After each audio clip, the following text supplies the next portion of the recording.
What if Jesus returned today? Not in ancient Jerusalem, but in the middle of our world, filled with phones, fame, war, and endless distraction.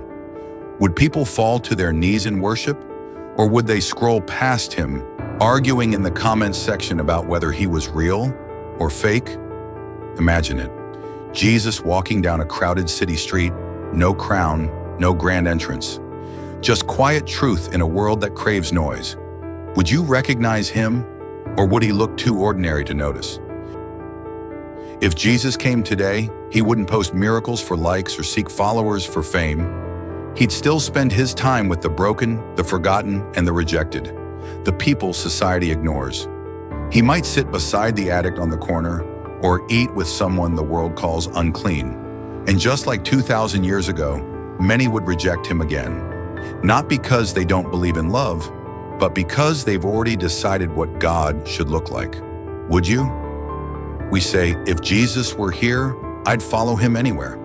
But would we really? Would we leave behind comfort, routine, and pride to walk beside a man who challenges everything we believe about success and power? When he said, love your enemies, would we unfollow him for being too soft? When he said, give to the poor, would we call him unrealistic? When he said, forgive, would we scroll past saying, that's not how the world works? Jesus might not return in the way we imagine, on clouds with thunder and fire. Maybe his return will begin quietly, in the hearts of people who finally choose love over hate, faith over fear, humility over ego. Perhaps he's already returning, through every act of kindness, every prayer whispered in the dark, every moment you choose compassion instead of judgment. Would you see it, or would you be too distracted? Think about the world today, divided, angry, chasing after money and validation. If Jesus returned now, many would try to cancel him. Some would call him a liar. Others would try to silence him.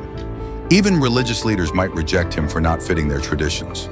History could repeat itself, because hearts haven't changed as much as we'd like to think. The question is not, when will he return? It's, are we ready if he does? Jesus once asked, when the Son of Man returns, will he find faith on the earth? Maybe the real test of faith isn't waiting for the sky to open. It's living every day as if he already walks beside you. When you see the hungry, do you feed him? When you see the hurting, do you comfort him? When you see the sinner, do you judge or do you love? Because maybe the second coming isn't something we watch for, it's something we live for. So I'll ask you again, if Jesus returned today, would you recognize him?